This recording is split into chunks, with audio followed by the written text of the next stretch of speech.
All right, last day, wrapping up, first set of traps. It's fitting that it's raining, right? Been the story of the season, but man, pull up on the first set of traps, bam! Nice bobcat in the expand-a-pan. Golly, I love it, I love it, I love it. Man, I hope this continues.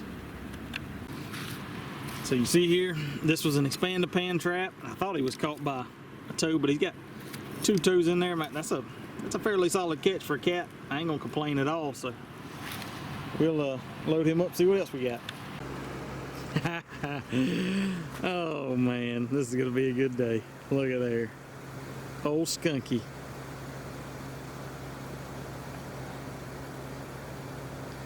I'll tell y'all, typically I like to dispatch skunks with a poke pole. I don't have any of that stuff with me today. I never expected to catch a skunk. Of course, there's a farm, some cow pastures, probably not 200 yards through there, so probably where he come from. But a lot of people say shoot them through the lungs and they won't spray. I have that luck about 50% of the time. If I'm lucky, I prefer to poke pole them. That way I keep all the essence and everything. I'm gonna try to shoot him through the lungs and we'll see how he does. I did get the skunk dispatched without him spraying. Actually wound up shooting him in the chest, and fingers crossed he didn't spray, so that's a big win. He was caught by his back foot, full back foot, in an expand-a-pan trap as well. So that's one thing I think I'm definitely going to be doing more of, and I'll talk more about that. But that's, you know, I'm going to at least trick out the other 6 expand-a-pan trap pans that I've got, put them on some pans, and that's one thing that I'll be doing more of next year, I think. So, well, y'all, that wraps up the 2018-2019 trapping season. It's the end of February. Our season goes out today, went out today. Like a lot of states, you can continue to trap coyotes and beavers right on through the summer.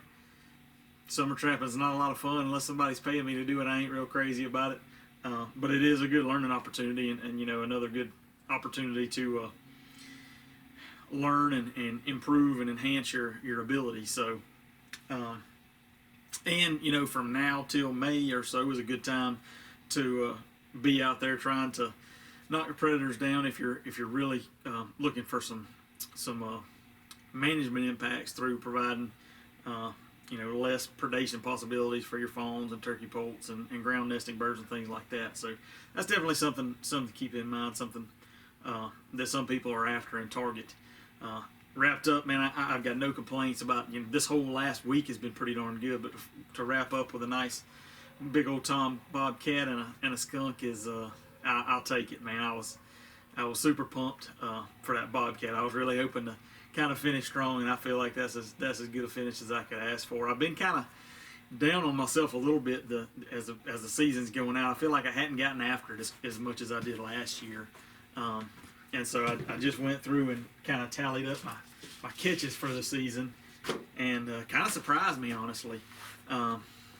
So I caught 14 beavers, 2 bobcats, 7 coyotes, 7 grays, 4 otters, 14 possums, 44 raccoons, and 5 red foxes. That puts me right at 100 fur bearers, and that doesn't count the armadillo and the snapping turtle that I caught, which are definitely catches. But I was surprised. I wasn't expecting to break that 100 critter mark, so I was pretty happy with that. Last year, I wound up with 131 critters. Caught the biggest difference was on beavers and coons. Like last year I caught 9 more beavers and 17 more raccoons. But overall I caught 7 cats last year. I only caught 2 this year, so that's a pretty big difference. But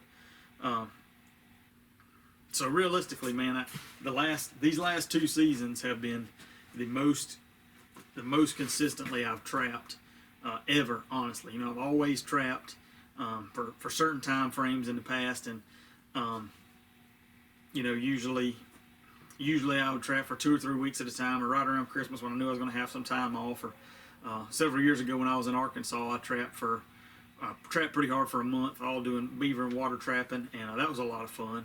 But these past 2 years, these past 2 trapping seasons, you know, I've been, out of the 3 months that we have here in Georgia, December, January, and February, I've been pretty consistent about having traps out for at least two of the 3 months.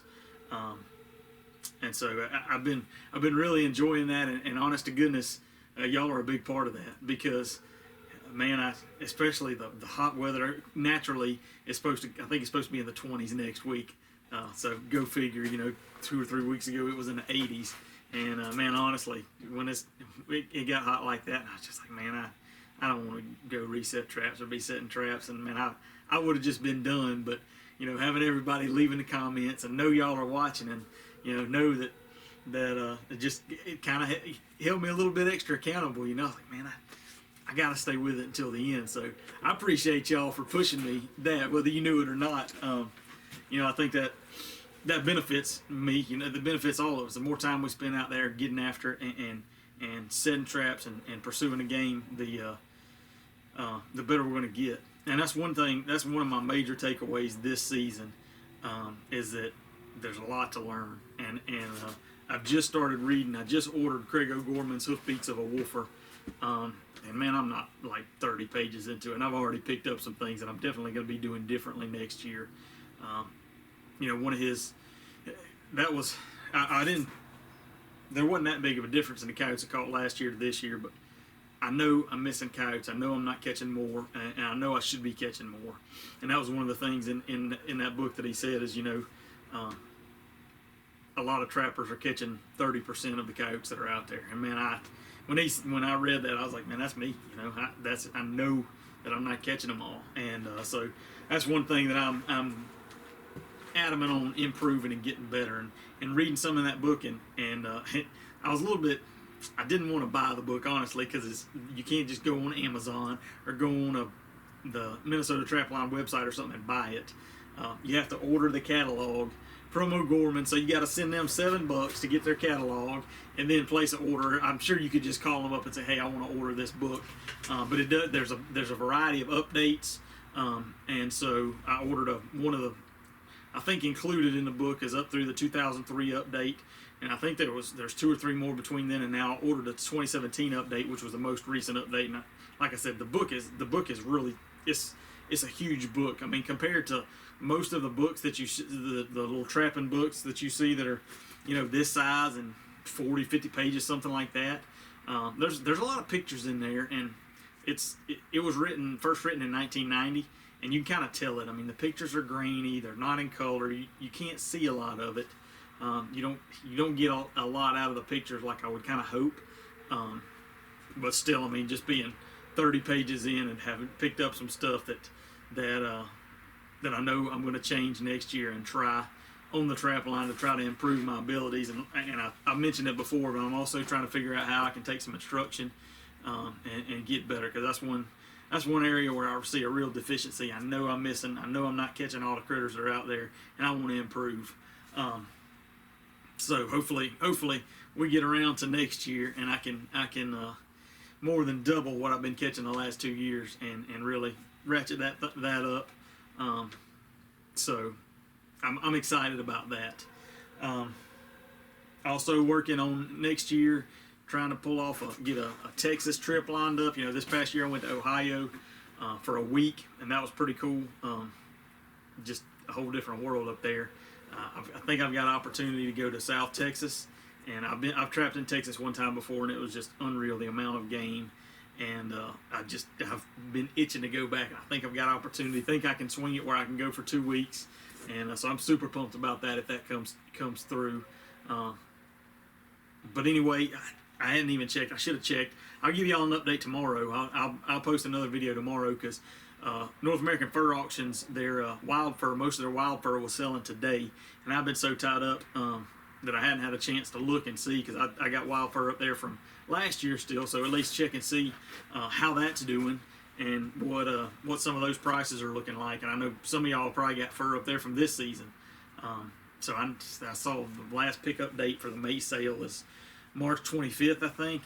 I don't know. I got a lot of fur to put up. I don't know how much I'll get up there, but I plan on having some tan. I got some ideas of things that I'm anxious to do. I'm hoping to work on some things throughout this throughout the off season, throughout this summer. That I think one of the areas that I see a real potential in. I see a kind of a problem area is there's so many people that are interested in trapping, but there's a huge gap of what do I do with these animals once I catch them. And there's no country fur buyers anymore. You got to either ship your fur, or maybe Grown Walls or somebody like that comes through.